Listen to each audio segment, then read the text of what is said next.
to thank you for your time. Hello everybody, this is Matthew with MonkeyGoose Magazine, and I'm sitting here with Will Howard and David Lezcano from Citizen Shade. I'm very excited to talk with both of them about their most recent release, One for the Evening. So, Will, if we could begin with you, I'd love to get some insight into who Will Howard the individual is.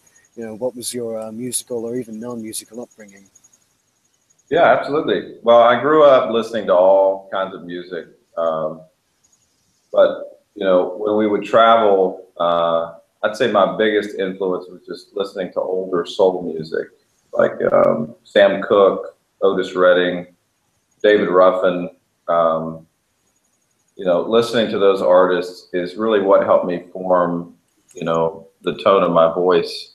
You know, I've always latched on to vocals that have a lot of character, you know. And when I started singing, my range, it wasn't quite there. It just wasn't. So tone became my first focus. Mm-hmm. And, you know, that was what I found the most engaging is listening to artists that could almost tell any story but sell it because of how good their tone was and how much character it had. It really sounded, I mean, relating that to being like an actor, you're able to sell the character, so to speak, you know, when you have the tone. So that was the start for me when I got interested in singing, because I started out as a percussionist. I started playing drums, you know, at a pretty early age. And then the transition happened after I started listening to jazz, and I wasn't just listening for the drums anymore. I was listening for the vocal delivery and the story, you know. And then it transitioned into me playing drums and singing a little bit, just backup harmonies, nothing huge. And then it made its way to just, you know, being at the front of the stage and bringing the party to the audience. So sure. Yeah, that's the long and the short of it. So a lot of singers I speak to, they like to focus on sort of one aspect of the music or another. You know, is it like the melody, is it the delivery, or is it the lyrics? And you seem to have sort of a pretty strong dedication to the complete picture. And do you think that comes more out of the tradition of voice that inspired you to start singing? Yeah, absolutely. And I've always wanted to be more three-dimensional. I mean, I listen to artists that are three-dimensional. You know, they've had the biggest impact, not just on my music, but on my life. You know, listening to artists that I feel like they reach through the speaker and take you to another place. Just like a great actor would, any great artist would. You know, whether you're looking at a mosaic or painting or a sculpture. But yeah, I kind of get tired, and there's always exceptions. Like I'm a huge fan of Sam Smith, and James Bay is another artist. Oh yeah. I mean, that I really am getting into. Britain's doing it right, I'll tell you that. But yeah, it's more than just the delivery; it's the message behind it as well, which I think paints a picture that's more three-dimensional than a lot of the stuff that we're hearing on the radio. So sure, I like that three-dimensional music. Mm-hmm. So what about you, David? As far as my upbringing, I grew up kind of playing piano since a young age, and I was classically trained. And I went through and got a degree in classical music. But all the while I was playing jazz. So I had people like Oscar Peterson or Art Tatum or things like that who just were huge influences on how I was playing. And so I was listening to these guys and also playing stuff like Chopin and Liszt. And so blending all of that together and then enjoying pop music so much kind of built, I guess, this whole three-dimensional image that we have in the instrumental world. And so taking that and then bringing that together with vocals and then the cello and everything that we've put together, I guess, has really been what's crafted the Citizen Shade sound, I think. Certainly. Yeah. So on that point, the core of your group is, well, it's comprised of a rather left-handed instrumentation for soul pop. Yeah. Vocals, cello and piano. So, Will, how did you come to meet your bandmates, David and Justin, and start working with them? Well, first I met David, and we met at an AA meeting. We actually met through a mutual friend, and I asked, there's a guy named Tony Watson. I asked him, I said, hey man, I'm looking for somebody that has the chops to play, you know, for this new project I'm working on, but not just somebody that has the chops, but also a person who's able to show restraint, which I think is hard to find. And Sure. I think that's one of the hardest things to do in music is to show restraint and to add space when you could be adding something else. Definitely.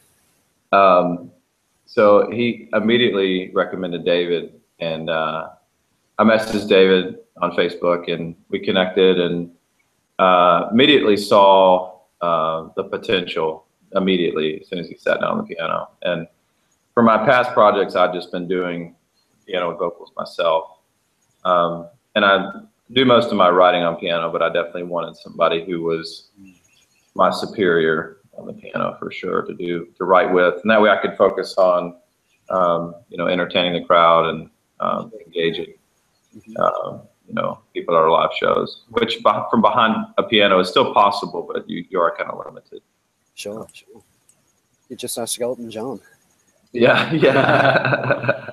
It's, I was listening to an interview with him one time, and he was always complaining that he could never be the front man that guitarists or other just pure vocalists could be, because Right. Which is, it's kind of interesting because I mean, he sold out so many shows, but even for him to feel that limitation, I think speaks into it. Yeah, though. very interesting, isn't it? And then for Justin, Justin is kind of the younging in the band. He just turned 21, so. Oh wow! And if you're watching, happy birthday again. Yeah, he's finishing up at UNCG on his musical degree, musical performance. And David actually graduated from UNCG, and yeah, it has one of the best reputations in the Southeast for music. So that was a huge deciding factor for me too, because you know, I played in New York and in Nashville and Chicago, but the talent here in my hometown of Greensboro is, you know, just as good. So there's a big draw to Greensboro for really just fantastic musicians. I mean, it really is a melting pot. Greensboro used to be one of the biggest stops between DC and Atlanta for major touring artists. But yeah, then Justin, I actually met him through David. I asked David, I said, I really want a cellist, you know, for this project. And we've kind of used Steely Dan as our model of having three-chord people running the ship, so to speak. And that way, if we want a different rhythm section, we can, you know, hire a different rhythm section. Or if we want somebody else playing guitar or bass, we have the freedom to do that. Definitely. It's a much more flexible arrangement. Yeah, absolutely. So that was definitely one of the mitigating factors there. Sure. And so then the choice of instrumentation then was your vision to arrange the group as such. Why did you choose the instruments that you did for this particular project? Well, piano, I think was an easy choice because of like whenever I sit down to write a song, I sit down on a piano. It just makes a lot of sense to me. It's a very linear instrument. You know, you're able to see all your options in front of you, whereas guitar is a little different. But cello, I've always loved listening to really lush string arrangements, and having somebody that's able to write our string arrangements. And you know, Justin, a lot of the stuff in the studio is just him overdubbed, you know, and he has that gift as a cellist to be able to play the bass line, the cello line, Sure. the viola line, the violin line. So yeah, having that is just is incredible. So, So speaking of arrangements, listening through the latest album that you guys released, One for the Evening, I was very impressed with the arrangements. All of them are so thoughtful and very subtle, but not at all simple. And I would love to know what the songwriting process with the group is like. If, Will, you have something of a concrete vision that you present to the other two and sort of let them fill in as they see fit creatively, or if you all contribute equal parts at once. What's it like writing a song? well, I think for this EP, our songwriting process was all over the place because it literally came from about 60 different demos, and we picked 6 songs, which I think is good to have. Is good to have that body of work, although it can definitely be taxing trying to get up to that number. Sure. And still have each arrangement as thoughtful and as provoking as the last. So, but for the first few tracks, Thank You for Your Time, I arranged a while back, and that was kind of the start of the Citizen Shade project. It's when I got to the point where I was, kind of tired of doing it by myself, and I was like, I really want this to turn into a band. I used to do a singer-songwriter project called Liam Howard. Okay. I just kind of got tired of going at it by myself, and being the center of attention all of the time. So it was great to be able to sit back in the studio and let David do his thing, let Justin do his thing. But generally, from start to finish, it looks like we start at the piano, and then it's just a piano demo. Occasionally, I'll make percussion behind it if I feel that it needs to be a driving song. But normally, it's just piano and a drum loop that we start out with. And if it ends up being something good, that there's certain lines, like during the chorus, if I find myself singing it later during the day, like that's a memorable line. I'd love to revisit that. We'll go back to it, and then that's kind of how it went. If we were engaged by it, or if we felt uninterested by it, then we would leave it alone. So I see. So as far as the song, so you said that this EP started as a much larger collection of music that you then slimmed down to the final release. So what was your motive in choosing the songs that you did to form into this EP? Let me let you take this one. Yeah, I think it was a bit of a balance of wanting to really get into some serious topics, Forfeit Tomorrow, and somehow our tracks that touch more into like the deeper parts of humanity, I guess.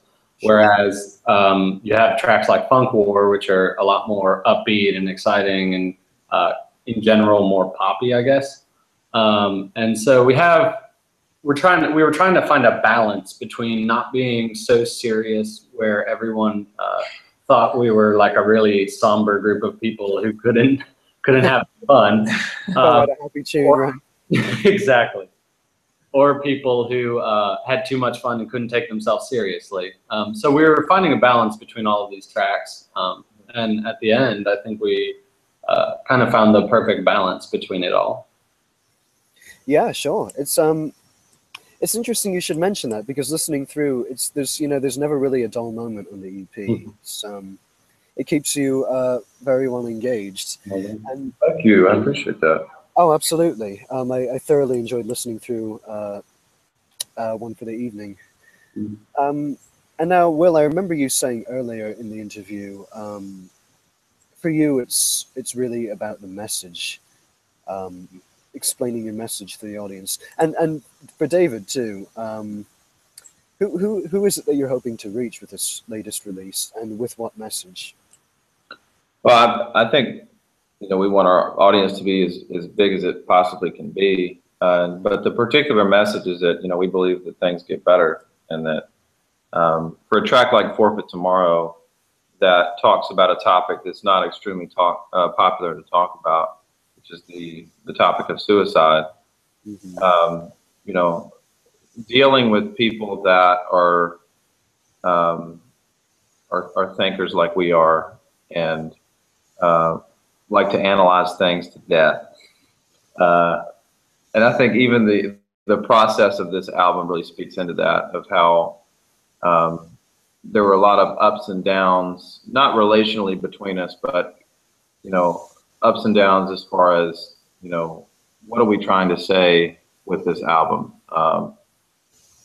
So the main message behind it is that everyone has a song to sing, and almost like let's be lonely together kind of thing, which I think connects with a lot of people. But yeah, I hope that answers your question. It was a mix of many different messages that I think, and I hope we said it the way we intended. But, it's you know, it's one of those sort of indefinable things, talking about, like, you know, what's the message of an album, right? Because, you know, I've heard the comparison made to, like, literary analysis, that, you know, you can talk for as long as you like about what you think the author intended to say with his piece of work, but the real meaning that's important is the one that you take away. And I suppose for every audience member that listens to your work and listens to the spin that you put on it, and the mindset that you guys were in when you were creating it, will influence the way that they take away their own message from the art that we make. That's a great point, because I think that the moment that an artist says this is the message, that it really limits the reach of the artist, and it's much better for people to interpret it and place it into their own lives in an intimate way, you know. And that's, we don't want to limit that. So I think there's definitely some difficulty in explaining art, like, you know, looking at a painting and from start to finish. So I totally agree with you. So I took a look at the other press on you guys, and as noted on your website, you do indeed draw some strong comparisons to singers like John Legend and Adele. You know, there's certainly worse people to be compared to. But do you feel like your audience, though, expects you to make a certain kind of music based on the artists that you remind them of? I don't know. I think that's a good question. I think that'll definitely, having that old soul kind of element to it, I think that'll always be a part of the music that we create. But yeah, we've been, for our new demos that we're working on, we've been messing around with doing, you know, some more upbeat, almost EDM influenced tracks, but having that same vocal line, you know, really soulful vocal line over the top. So we're already investigating, you know, different sonic patterns. I think ultimately what we want our sound to be always is a blend of the past and present future. So a blend of organic sounds as well as electronic sounds. Yeah, I'm a big fan of artists who take, I suppose, the consumability of the spirit of popular music and blend in their own flavor to it. I noticed on YouTube, actually, well, you have some brooding grayscale renditions of like Taylor Swift and Katy Perry. Actually, if you don't mind just talking quickly on it, how did those covers come about? What convinced you to do those? Well, that was when the project was just me. Let's see, that was about a year and a half ago, and I just tried to get my name out there. Putting a band together, I wanted to have something to show other players that I was looking at, you know, that would entice them to play with me, and also just doing cover songs in general. I think it opens you up to other markets, you know. Like, as much as I love it that Ryan Adams is doing a Taylor Swift. Sure. And as much as possible, I think that's gonna entice Taylor Swift fans, that, you know, like 16-year-old girls, to listen to music that has, you know, that singer-songwriter Jeff Buckley type depth to it, which I think is fantastic. And which is what they seem to be convinced Taylor Swift is currently. But... yeah. Hey, I didn't say it. That's totally true. And I was looking at, you know, if I could get 16-year-old girls to listen to Steely Dan, God, that'd be fantastic.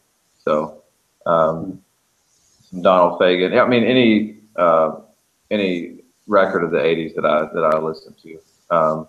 So, yeah, that's the long and short of it. So, sure. So, David, as a pianist, one that's played both classical and jazz music, I'm sure you've had your fair share of playing with a lot of different musicians. What would you say the most unique thing about your experience working with Will and Justin has been in Citizen Shade?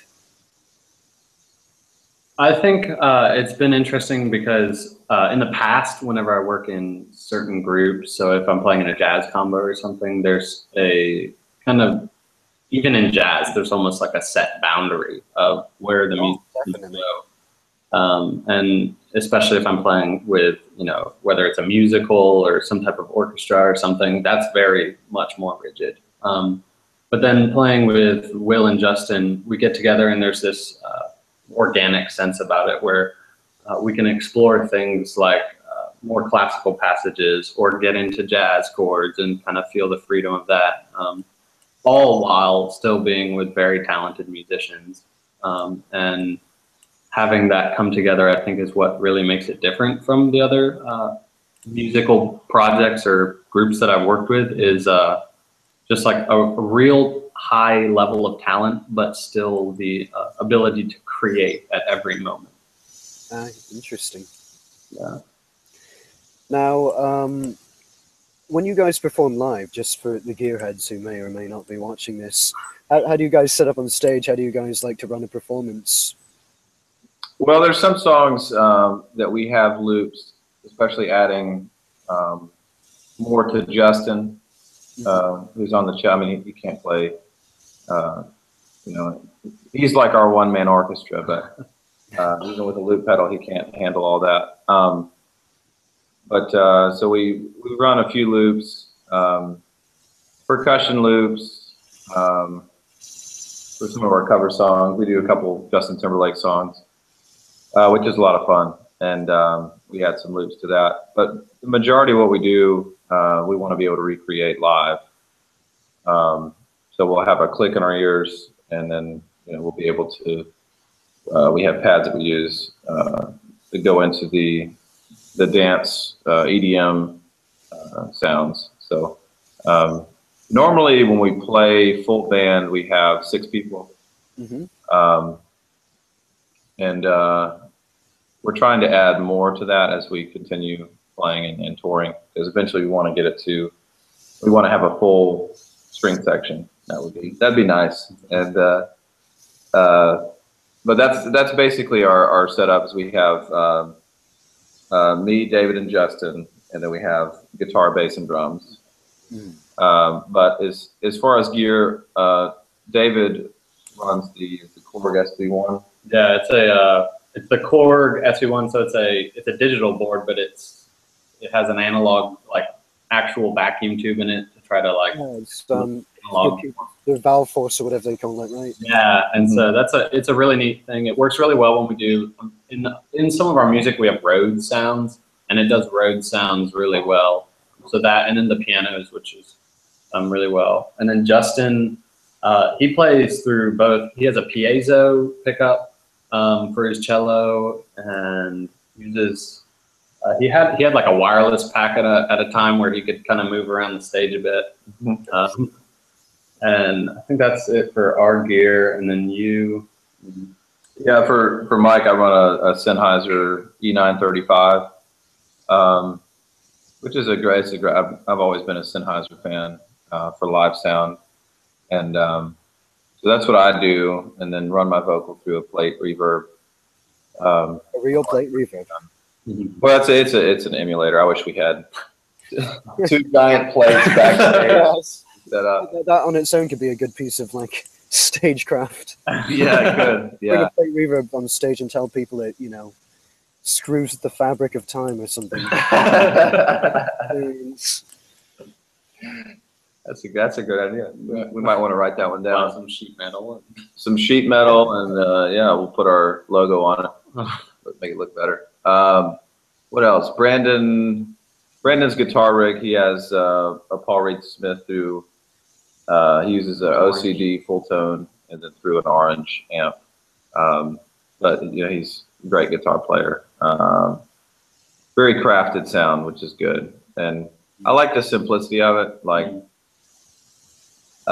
with a few pedals, we'll be able to change sonically. It won't just be like, I don't know. I think it gets uninteresting to me to see a band that has all these different vocal pedals on stage, but when it goes to like a coffee shop gig, they can't pull any of those things off. Sure.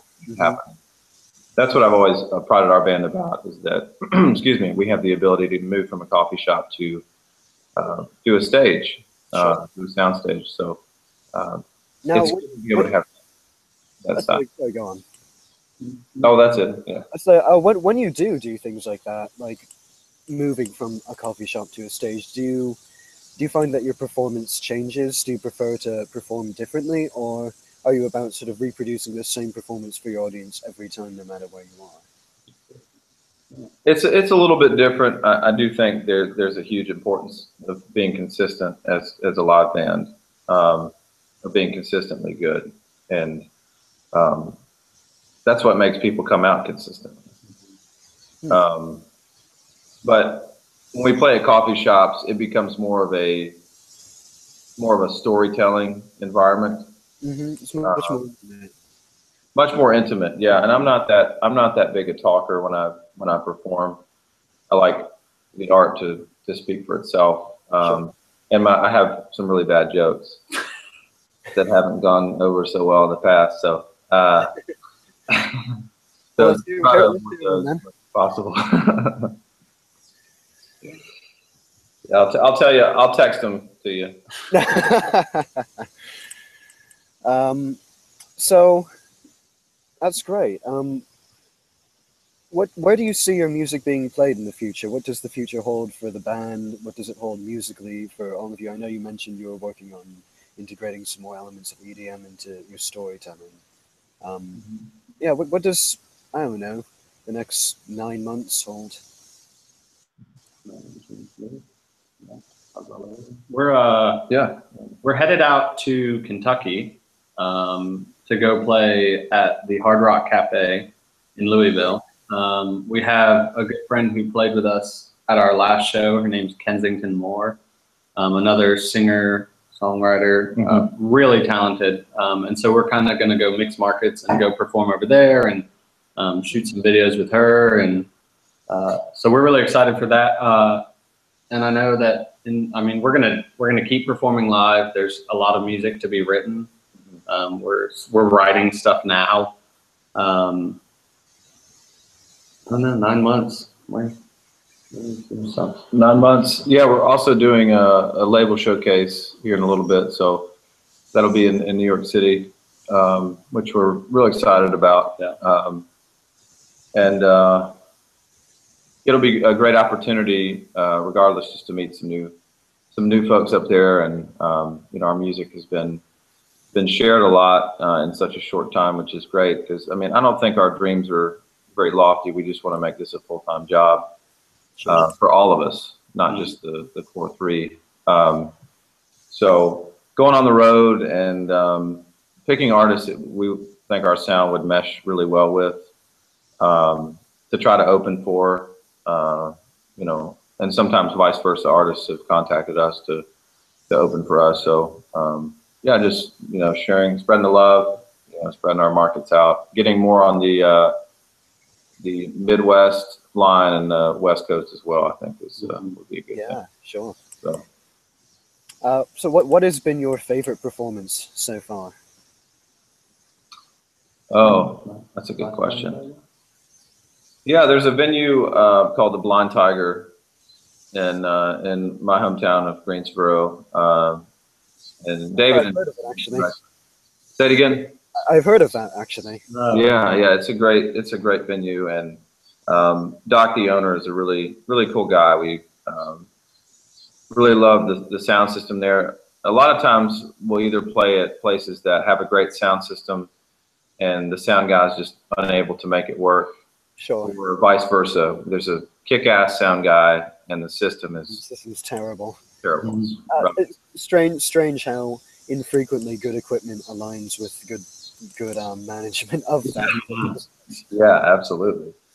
But you know, our experience there has always been great, and to see every time we played there more people coming out is a great thing. It's a great thing, especially in our hometown. So in my hometown, David is actually from Virginia, and Justin is from the Fayetteville area in North Carolina. So it's great to have that love from because there's a lot of bands I've seen that they're not really accepted in their hometown until they make it big.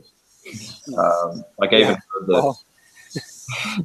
like I even heard a story about Adam Levine, that he was just another singer-songwriter in LA, you know, and killing it every night, but he wasn't accepted by his community.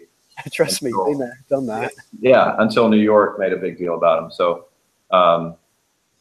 yeah, it's a very interesting thing, but awesome to be able to see the love from our followers. So, what about you, David? Do you think the same thing? Yeah, I think honestly the last Blind Tiger show we played was awesome. It was our album release for the One for the Evening. And so we had a bunch of people out there, and people who loved what they've heard, and maybe people who have seen us only in a coffee shop setting or only in a more kind of intimate way, and they wanted to kind of see it full band, like bigger experience. And I think that show really put it all together. And then, I mean, but we've had some moments as a trio doing the smaller shops where it's just like, yeah, that was an awesome show. We've played out in Charlotte. We played downtown Charlotte, and that was a blast. But yeah, I think as far as right now, the last big Blind Tiger show was awesome. We had just a great audience and people who are really engaged, and not just a large audience, but also people who really wanted to listen. And that's always important for us. I'll certainly keep an eye out next time you guys come through town. I'd love to see at that venue. Yeah, absolutely. Definitely. All right, so what's the quirkiest offbeat band story that you guys have? Good God. Well, playing at the last Blind Tiger. Oh, man. Oh. Probably not the R-rated ones. Oh, it can be R-rated. It could be euphemistically R-rated, or however you prefer to tell your stories. You're the storyteller here. Oh man, probably that night coming back from Charlotte.